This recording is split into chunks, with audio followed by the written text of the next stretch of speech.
Bisa dong. Renyahnya Rice Krispies, lembutnya krim susu, dan coklat yang Bab 3552 Ancaman Ma Wanli. Qiu Xiaosui mengangguk. Ya, kami bertemu di Zufeng. Sebuah cahaya tajam melintas di mata Ma Wanli, dan dia berkata dengan santai, "Oh, benarkah? Kakakku juga pergi ke Zufeng baru-baru ini, di mana dia bertemu dengan orang yang sangat menarik, dan semua keahliannya dirusak oleh orang itu. Sekarang menjadi mati pria." Ma Wanli mengucapkan kata-kata ini seolah-olah tidak terjadi apa-apa, seolah-olah dia sedang membicarakan orang luar. Setelah mengatakan itu, Ma Wanli memandang Ye Chong. Saudara laki-laki yang dibicarakan Ma Wanli adalah orang yang digulingkan oleh Ye Chong. Tampaknya Ma Wanli telah menemukan jawabannya dan melakukannya sendiri.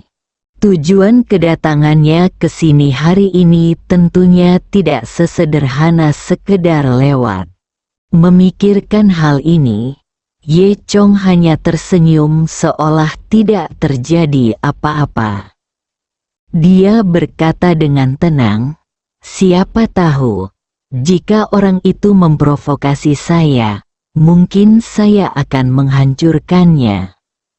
Ye Chong mengatakan ini untuk memperingatkan Ma Wanli. Ye Chong tahu bahwa Ma Wanli setengah langkah di atas tingkat keabadian.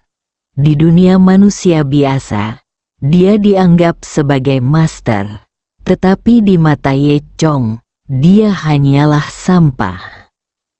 Keluarga Huaixi Ma tampaknya memiliki kekuatan, tapi Ye Chong tidak menganggapnya serius sama sekali. Ma Wanli tersenyum tapi tidak berkata apa-apa. Kemudian, Ma Wanli mengambil gelas anggur dan dengan lembut mengocok anggur merah di dalamnya. Ada jejak kekejaman yang tersembunyi di matanya. Lalu, Ma Wanli tiba-tiba mengerutkan kening dan berkata, "Mengapa ada serangga di dalam anggur ini?" Ada nada geli dalam suaranya. Sebelum dia selesai berbicara, Ma Wanli membalik pergelangan tangannya dan menaburkan anggur di gelas ke arah Ye Chong. Anggur itu melengkung di udara, dan Ma Wanli diam-diam menggunakan energi aslinya untuk memadatkan cairan itu, tanpa terlihat mengubahnya menjadi panah tajam, menembak langsung ke arah Ye Chong. Gerakan ini tiba-tiba dan kejam. Jika itu adalah orang biasa, mustahil untuk menghindarinya. Ia akan tertusuk oleh anak panah yang tajam. Dan sepertinya ia sudah mati. Tanpa diduga, Ma Wanli akan mengambil tindakan jika terjadi perselisihan sekecil apapun. Namun, meski dia tidak menduganya, Ye Chong tidak panik sama sekali. Dia hanya dengan mudah berbalik ke satu sisi dan menghindari serangan mendadak itu. Dia masih mempertahankan senyuman tenang di wajahnya, seolah semua ini hanyalah sepotong kue baginya. Anggur itu melewati Ye Chong dan tumpah ke tanah, berubah menjadi genangan anggur lagi. Qiu Donghai dan Qiu Xiaosui tidak melihat petunjuk apapun. Mata Ma Wanli awalnya menunjukkan sedikit keterkejutan, lalu dia kembali tenang. Dia mencibir dan berkata, "Saudaraku, kamu cukup mampu." Ye Chong tidak berbicara. Sejenak suasana hening dan suasana penuh permusuhan. Qiu Xiaosui dan Qiu Donghai juga melihat bahwa orang yang berasal dari Ma Wanli itu jahat. Qiu Xiaosui mendengus dingin dan berkata, "Ma Wanli, apakah ada hal lain yang harus kamu lakukan?" Ma Wanli tersenyum dan berkata, Apakah kamu tidak menyambutku?" Keluarga Qiu masih sangat takut pada Ma Wanli. Qiu Donghai segera meminta maaf dan tersenyum. "Tentu saja tidak. Selamat datang, selamat datang." Qiu Xiaosui menunduk dan berhenti berbicara. Ma Wanli tersenyum dan berkata, "Xiaosui, sikapmu masih sangat dingin. Apakah kamu sudah menerima bunga yang kukirimkan padamu 2 hari yang lalu?" Setelah mendengar ini, Ye Chong melihat hubungan antara kedua keluarga. Ternyata Ma Wanli mengejar Qiu Xiaosui. Adapun apakah dia benar-benar menyukai Qiu Xiaosui atau hanya ingin bersenang-senang, Ye Chong lebih memilih yang terakhir. Qiu Xiaosui tidak menyukai Ma Wanli.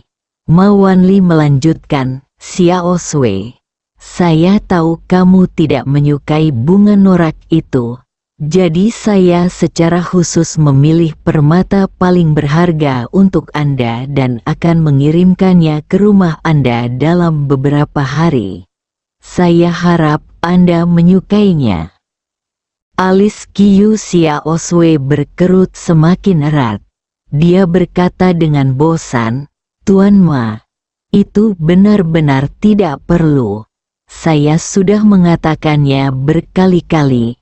Benar-benar tidak ada kemungkinan bagi kami. Dan saya tidak akan menjawab jika saya menyukai apa yang Anda berikan kepada saya." Ma Wanli sepertinya tidak peduli dengan penolakan Qiu Xiaosui. Dia melanjutkan, "Xiaosui, kamu selalu menolak orang yang jauhnya ribuan mil seperti ini. Apa kamu tidak tahu berapa banyak wanita yang ingin disukai olehku? Tapi aku hanya punya titik lemah untukmu." Wajah Qiu Xiaosui menjadi semakin jelek, seolah dia muak dengan Ma Wanli. Dia berkata dengan jijik, "Kalau begitu tolong cari wanita-wanita itu. Aku sama sekali tidak tertarik padamu. Tolong jangan ganggu aku lagi di masa depan." Jejak ketidaksenangan melintas di wajah Ma Wanli. Qiu Donghai di sebelahnya juga sedikit gugup. Bagaimanapun, memprovokasi keluarga Ma bukanlah lelucon. Ma Wanli melanjutkan, "Tidak masalah. Xiaosui, suatu hari nanti kamu akan memahami ketulusanku." Qiu Xiaosui mendengus, karena dia juga tahu bahwa pemuda seperti Ma Wanli tidak memiliki ketulusan sama sekali. Ye Chong duduk di samping dan diam-diam mengamati semua ini. Saat ini, dia berkata dengan tenang, "Ma Wanli, kan, Qiu Xiaosui telah menjelaskannya dengan sangat jelas. Jika kamu terus mengganggu, itu salahmu." Ma Wanli mengerutkan kening dan matanya menjadi dingin. Dia memandang Ye Chong dan berbisik, "Saudaraku, jangan berpikir aku tidak tahu apa yang kamu pikirkan. Tapi aku menyarankan kamu untuk tidak memikirkannya. Dan jangan ikut campur dalam urusan antara aku dan Xiaosui, karena..." Ma Wanli mencondongkan tubuh ke arah Ye Chong dan berkata dengan suara sangat pelan, "Karena kamu akan mati." Ye Chong sama sekali tidak peduli dengan ancaman Ma Wanli dan hanya mengangkat bahu. Ma Wanli mendengus dingin, lalu berdiri, berbalik dan meninggalkan hotel. Qiu Donghai melihat ke belakang dan diam-diam menjadi gugup, bertanya-tanya apakah dia akan dibalas oleh keluarga Ma di masa depan. Qiu Xiaosui juga memandang Ma Wanli dengan sangat waspada kali ini.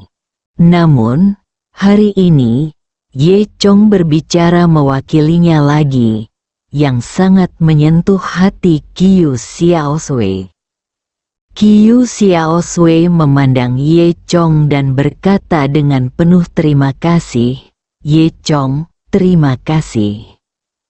Ye Chong tersenyum dan berkata, "Sudah kubilang, jangan berterima kasih padaku. Kita berteman. Ini yang harus aku lakukan."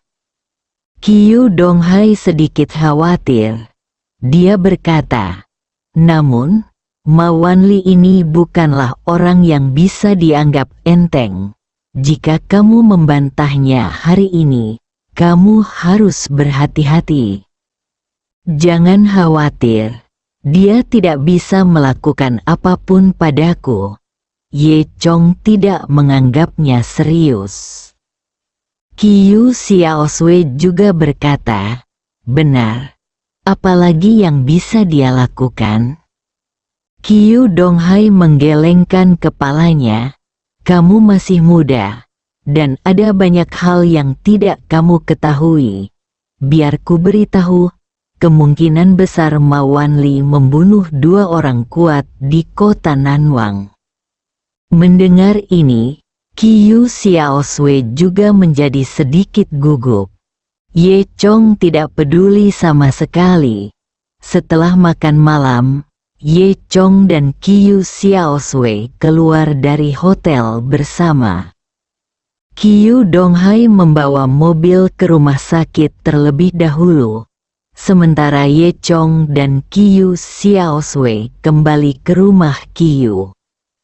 Mereka berjalan di jalanan kota Nanwang, dan sinar bulan menyinari kedua orang itu. Hari semakin larut, jalanan cerah dan penuh warna, dan sangat indah. "Ye Chong, apa rencanamu selanjutnya?" Ye Chong berkata, "Saya akan ke kuil Silin besok untuk menemukan apa yang saya inginkan."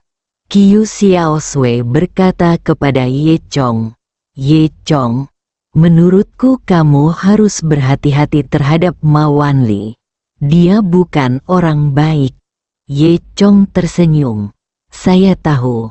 Bersambung.